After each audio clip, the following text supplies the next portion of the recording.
Varicose veins కి సరైన చికిత్స కోసం సంప్రదించండి ఎవిస్ హాస్పిటల్. నమస్తే రమగారు. నమస్తే జయ. రమగారు, చాలామంది రెగ్యులర్గా లలితా సహస్రనామాలు, విష్ణు సహస్రనామాలు ఎవరికి వారు చదువుకోవటం, లేదంటే ఒక గ్రూప్గా ఫామ్ అయ్యి కూడా చదువుకుంటూ ఉంటారు. మీరు కూడా లలితలో గ్రూప్ ఉన్నారు కదా, కాదా? తక్కువేనా? సొంతంగా చదువుకుంటాను నేను. ఓకే. ఇప్పుడు మన అనంతలక్ష్మి గారు అయితే గ్రూప్లో ఉన్న వాళ్ళకి ఈవిడ కరెక్ట్ చేస్తూ ఉంటారు. కొన్ని గ్రూప్లో ఉంటారనమాట. ఈవిడేం చెప్పరు. ఏం చేస్తారమ్మా, రోజు మార్నింగ్ 4 o'clock 5 o'clock అంటారండి. అప్పుడు మీరేం చేస్తారమ్మా అని అడిగితే చాలా మంది అక్షరాలు చాలా అక్షర దోషాలు ఉంటాయి. నాకు చాలా బాధ అనిపిస్తుంది జయ. వాళ్ళు నేను కరెక్ట్ చేస్తా, నేను వింటూ మిగతా కార్యక్రమాలు ఇంట్లో పనులు లేకపోతే వేరే కార్యక్రమాల్లో ఉన్నా కూడా సరి చేస్తానని చెప్తూ ఉంటారు. అట్లా అలాంటి గ్రూపులు లేరు. మీరు ఎలా చదువుకోవాలి రమ్మగారు? దీనికి ఏమైనా ప్రత్యేకమైన నియమాలు ఉంటాయా? ప్రతిరోజు ఉదయం సాయంత్రం అట్లా ఉంటుందా?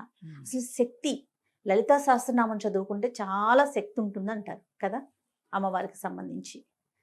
మీరు ఎలా నమ్ముతారు దీన్ని? ఇది చాలా పురాతనమైనది జయ.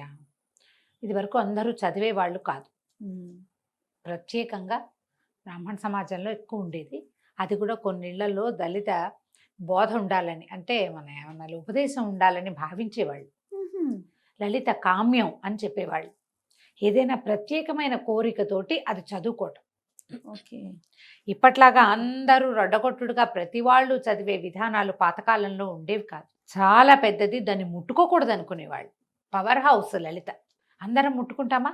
మరి కరెక్ట్గా దాన్ని ఒక ఛానలైజ్ చేస్తేనే దాంట్లో నుంచి రియల్ పవర్ రిలీజ్ అవుతుంది. మేము చదువుతాం, మాకు వచ్చు.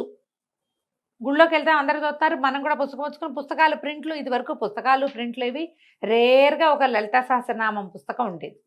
అవును, నా దగ్గర ఎప్పుడో 64లో 5లో ప్రింట్ అయిన బుక్ ఒకటి ఉంది.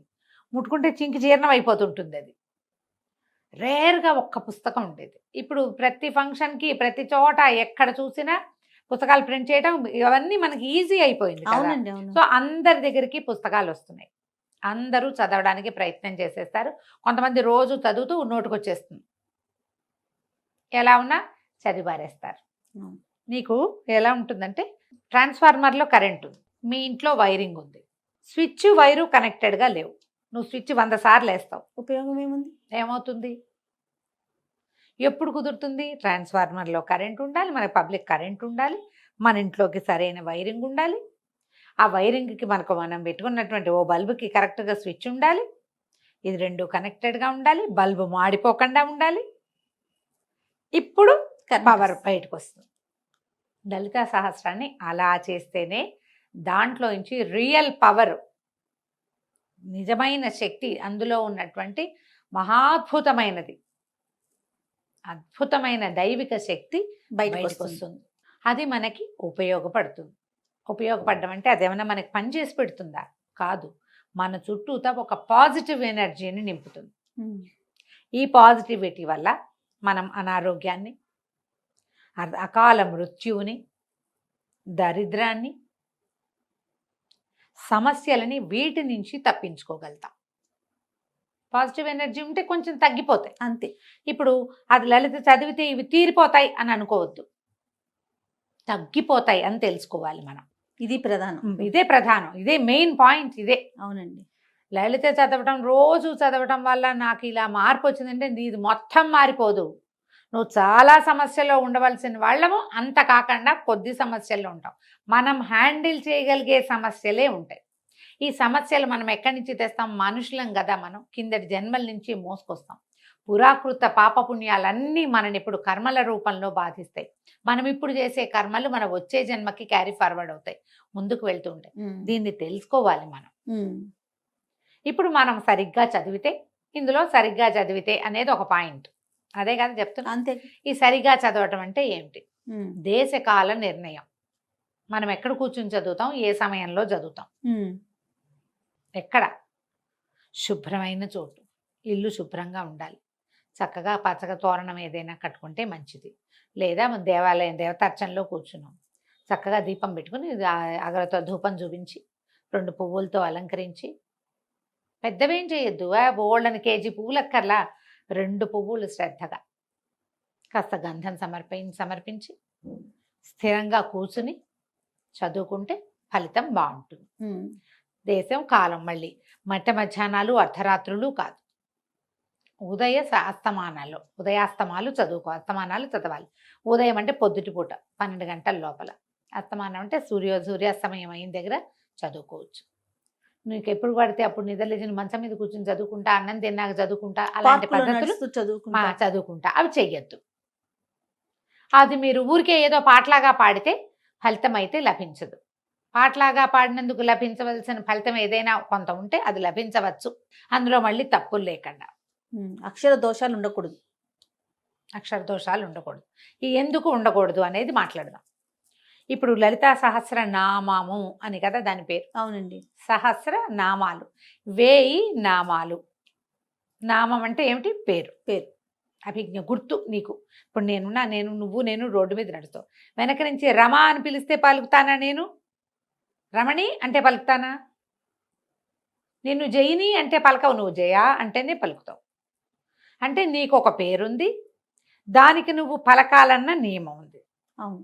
నీ పేరుని యథావిధంగా ఎలా ఉన్నది అలాగే పలికితే కాదు నువ్వు వెనక్కి తిరిగేది. అవును. మనం మనుషులకి మనకే ఇంతుంటే అమ్మకి ఎంత ఉంటుంది? ఎంత ఉండాలి? నీ ఒక పిలుపు నువ్వు పిలిస్తే ఆ పిలుపుకి పలికి స్పందించి నీ వైపుకి తిరిగి తన తాలూకు పాజిటివ్ ఎనర్జీని, సకారాత్మకమైన శక్తిని ఆమె నీ మీద ప్రసరింపజేయాలంటే ఆమె పేరు ఏదో అది నువ్వు పిలవాలి అంతే. పారాయణ మధ్యలో ఆపకూడదు, అలాంటివి పెట్టుకోకండి. నువ్వు సరిగ్గా పేరు పిలిస్తే ఏమవుతుంది? ఆ పేరుతోటి అమ్మవారి పేర్లు ఎట్లా ఉంటాయి? టకీమని గుర్తు రావట్లేదు, చూసావా? మొదటంతా సౌందర్య వర్ణనతోటి నామాలు ఉంటాయి, తర్వాత వీరత్వ వర్ణనతోటి, తర్వాత ఆమె చేసినటువంటి మహత్కార్యాల వర్ణనతోటి నామాలు ఉంటాయి. మంత్రిణ్యంబ విరచిత విషంగ వధతోషిత విశుక్ర ప్రాణహరణ వారాహి వీర్యనందిత. ఎంత పొడుగుంది? విశుక్ర ప్రాణహరణ వారాహి వీర్యనందిత. విశుక్రుడనే రాక్షసుని చంపినటువంటి వారాహి యొక్క వీర్యాన్ని చూసి నువ్వు సంతోషించవు, సంతోషించిన తల్లి. ఈ ఇప్పుడు విశుక్రుడికి దీర్ఘం పెట్టినా వారాహికి దీర్ఘం పెట్టినా నామం కుదరదే, పేరు కుదరలేదుగా, అవునా? తర్వాత కామేశ్వర ముఖాలోక కల్పిత శ్రీ గణేశ్వర. గణేశ్వరుణ్ణి కల్పించింది అమ్మవారు. ఎలా చేసింది? కామేశ్వరుణ్ణి చూస్తూ కల్పించింది, గణేశ ప్రతిమ చేసి అప్పుడు యుద్ధానికి బయలుదేరింది. ఈ పదాలన్నీ కరెక్ట్గా వస్తేనే అర్థం వస్తుంది. ఎలా? నీకు ఇంకో ఈజీ తెలుగులో చెప్తా. ఇప్పుడు మా ఊరి పేరు, మా నాన్నగారి పేరు నేను అని తెలియాలి. నువ్వు ఫలానా వాళ్ళకి ఒక అమ్మాయి ఆవిడ టీవీలో మాట్లాడుతుంది అని చెప్పైతే వాళ్ళకి తెలియలేదనుకో, ఎవరో పెద్దవాళ్ళు. కాదండి, చిట్టుగూడూరులో నరసింహాచార్యులు గారని ప్రిన్సిపాల్ గారు ఉన్నారే, వారి ఆఖరి అమ్మాయి అనగానే నేను అని తెలుస్తానా? అంతే. 5వ అమ్మాయి అంటే నేను తెలియను. చిట్టుగూడూరు కాకుండా పొడగట్లపల్లి కాలేజీ అంటే వేరే వాళ్ళు ఎవరో వస్తారు. చూడు, ఇప్పుడు మనం కరెక్ట్గా ఫలానా ఫలానా ఫలానా పనిచేసి ఫలానాగా సంతోషించిన తల్లి, ఈ అన్ని ఫలానాలు కుదరాలి.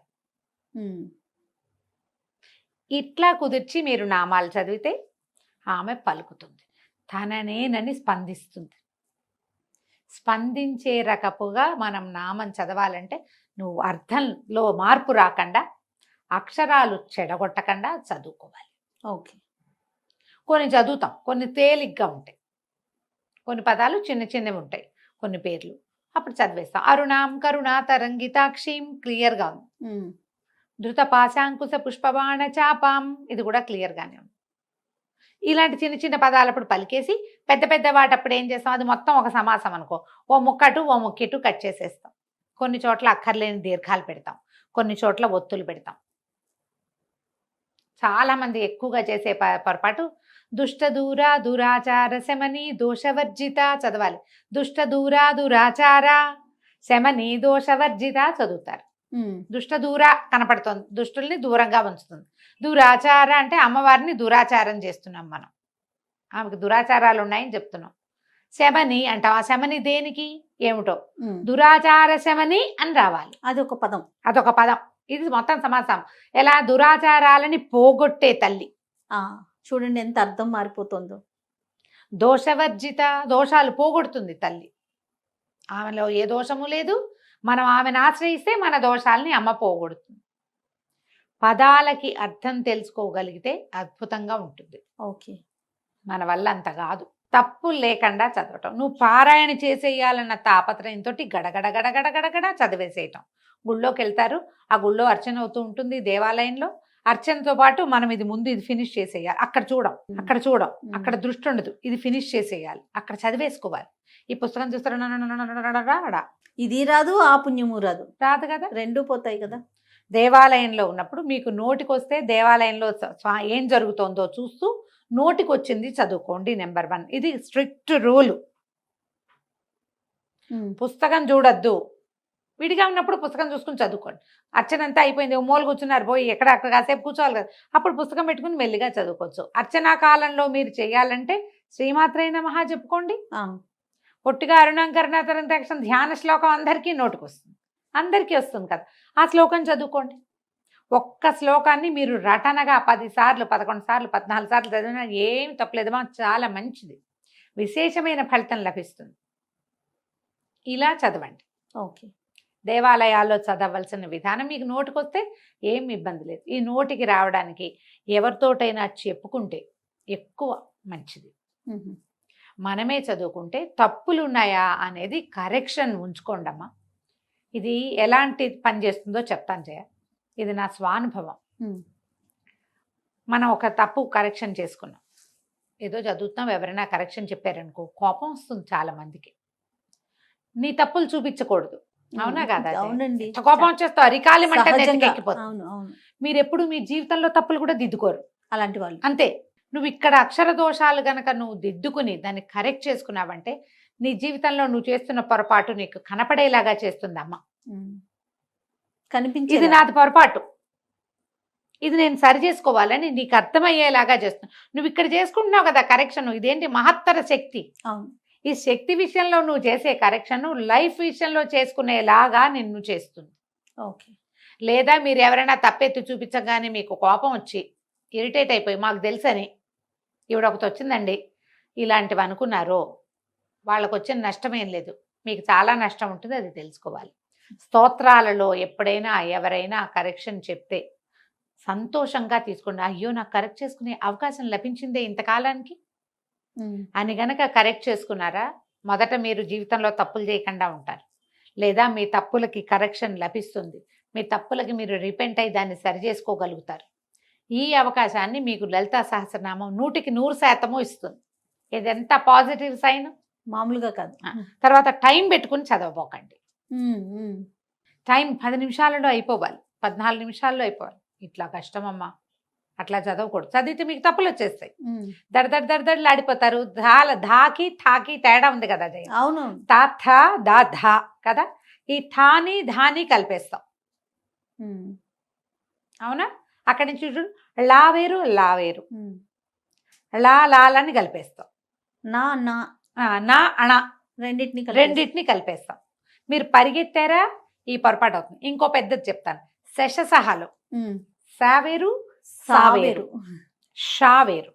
ఇప్పుడంతా శివుడే అంటున్నారు. అవునండి. శివుడు కాదమ్మా, శివుడు. విజిల్ రావాలి. సి అన్నప్పుడు సా గుడిస్తే సి కాదు, మెలికి శా షా, ఆ షా రావాలి. షా రాదు చాలా మందికి, షా వస్తుంది. మనం ఇక్కడ తెలంగాణ వెళ్తే చేసిండు అంటారు, చేసినా అంటారు, చేసినా అనరు. సాని షా అనేస్తారు. నువ్వు మామూలు భాషలో ఎలాగైనా మాట్లాడుకో, స్తోత్రాల్లో సాని షా చేస్తే ఎట్లా కుదురుతుంది?